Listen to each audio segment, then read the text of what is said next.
Hello. I hope you're doing well. Um, Hope you're having a great day wherever you are, and that you are enjoying it. That you the day's wrapping up for me right now. So whether you're watching this later or earlier or whenever, anyway, I just hope it was a good day for you. Um, Today is day 76 of this transformation journey, of this identity alignment that I've been on. And yeah, I thought I would maybe just I'm feeling good about recording these, and I liked yesterday's. I thought it was okay. It was the first one, so there was some hiccups, and I think one of those was that it didn't like align to the screen fully. But I think we're better now. I think I fixed it. Um, and I just wanted to go over another little snippet that I've been thinking about, another reflection, I should say, on this journey. And I think today I want to talk about this saying, "Burn the boats." So I'm gonna butcher the story. I'm gonna say it. Oops. I'm gonna say it pretty quick because I think that a lot of people have already heard it. But during part of the Spanish Inquisition, there was a. Maybe I should look this up to make sure I'm getting this right. Just the name, at least. Hernan Cortez. He was a Spanish conquistador, um, who sailed to Mexico in 1519, and when they landed, well, I guess some backstory here is that this on in Mexico where they had landed, there had been rumored to be so many, or there had rumored to be a tribe that protected a ton of riches that would make men rich beyond their wildest dreams, riches that could change your life, and apparently many Spanish conquistadors, had gone and failed to retrieve this treasure, um, and to conquer here.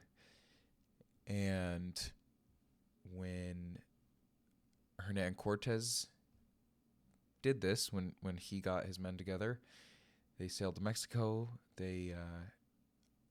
These weren't like the top of the line warriors that I think that you would find, that were battle ready and trained, but just some guys who had heard that treasure was maybe in their future and that they could get rich quick. And so they sailed to Mexico. They landed on the shores, and as soon as they got off the boat, Cortez's message was, "Okay, let's burn the boats." And I like to think that he said it more like, "We're burning the fucking boats. Like, this is it." Uh, and I don't know. I Part of me wonders if these orders were carried out willingly or if it took a little bit of convincing.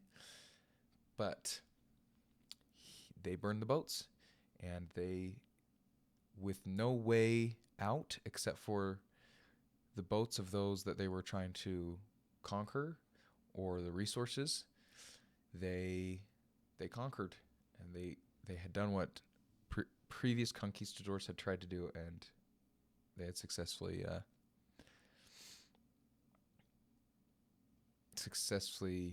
gone through that, successfully conquered. Now, we're not going to war. Well, I mean, not to be dramatic, but internally, I think there's an argument to be made. But we're not going to any physical war where there is no retreat.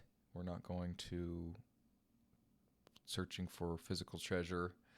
But I think in our lives, there comes a point, and there are points when we need to say it's time to burn the fucking boats. And I think that this is a different point for everybody, and some people may never like fully reach the point when they say they need to burn the boats, their boats. But I think that many people do get to that point, and if you're watching this, maybe you've gotten to it, or maybe you're kind of feeling that right now. But this, over the last like 76 days, I've been embarking on a journey of really intense self-reflection, of discipline, of identity alignment. And with that, this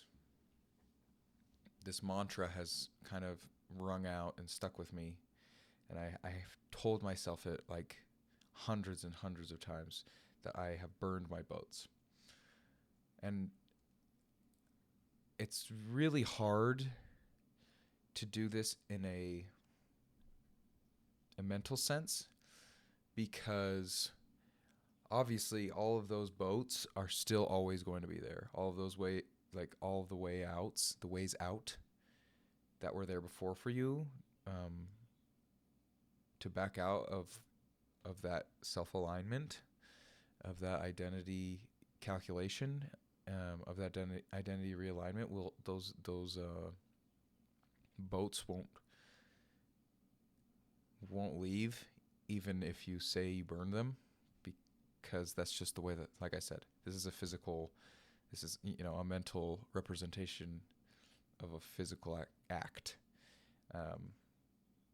But if we treat them as burned by promoting an environment where the boats are burned, right? So one example for this is social media for me right now. I guess if you count YouTube, but I don't really. I'm not on any social media. I've decided that it was taking over too much of my time, that I was being too harsh on myself and others, and it just wasn't a catalyst for good for me. And I wanted to spend my mental juice and my mental stores somewhere else. And so that one was pretty easy boat to burn, right? You delete all your social media. And those boats are burned in the sense of, if you want that back, you have to go build those boats again. You have to go back, you have to download the app, you have to recreate your social media, you have to follow who you're going to follow, blah, blah, blah. They're effectively burned. And if we take this mindset with like all of your vices and all of the things that maybe aren't helping you to align and helping you to build, to be in this builder's mentality, I think it's pretty powerful. Like alcohol, if you have nothing in the house, or at least to start, right? If you have nothing in the house, your boats are burned. If you dump it, if you throw it, if you chuck it, if you're done, you've effectively burned the boats of alcohol in your house. And then when you choose to go and purchase, or go out to the bar, and that it's something difficult for you to resist, that is material that you are using to build those boats back. I think that all of this is really, it's important to like toe the line between shame and acknowledgement, because the fact is, you're going to slip up. Like, you're going to have days where you slip up, and you just can't let it. And even if it's not like within 76 days, or within 100 days or whatever, you still are on your journey, even if you have a bad day. And even if you rebuild a boat slightly, like even if you build a little raft, the boat was still burned, like, and you have to recognize that, and just understand that it's okay to have days when you slip up.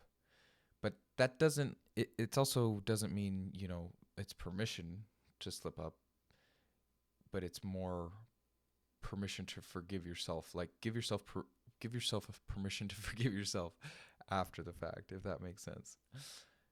Um, because you don't want to say, you know, you don't want to say I'm going to slip up, but the unfortunate reality of life is like things happen, and what you don't want to do is get into the mindset of this was all or nothing. Like I drank and I'm done, or I got on Instagram and I'm done. Now I'm back to where I was, because it's just not true. Like every day that you're building these systems, and you're every day that you keep these boats burned, it's harder to rebuild them, and that's like the best part. That's the power that comes with it, is you kind of forget how to build them. And I think you want to forget how you built them before, like the massive structures, the massive boats that you had before, that were ladled with so many weights and so many things, and when you burned them, uh, it's harder to remember and to rebuild them the way they were, especially if you're already conquering, and you're already building, and you're already planning your attack, and you're, you know, where you are and your next steps. It's so much harder to go backwards once you have that momentum. Uh, and it's also harder to go forwards. And this is what we talked about yesterday a little bit, is it change is difficult, but that works both ways, right? So when you change in one direction and you spend a week and you haven't drank, it's it's not as hard to go back, but it's hard in a sense of you know you know what it's like to now have course corrected, and to have aligned yourself for that week with that identity that you were working towards. Um, so it's it's hard in that sense of going back that way, because you are maybe letting yourself down. And yeah, those are my thoughts today. Is burn the boats, burn the fucking boats, and don't be afraid to either, because when you burn them, it just makes it that much harder to go back to rebuild. And when there's no way back, you know, the only way through is forward. So, hope everyone has a good day. Catch you later.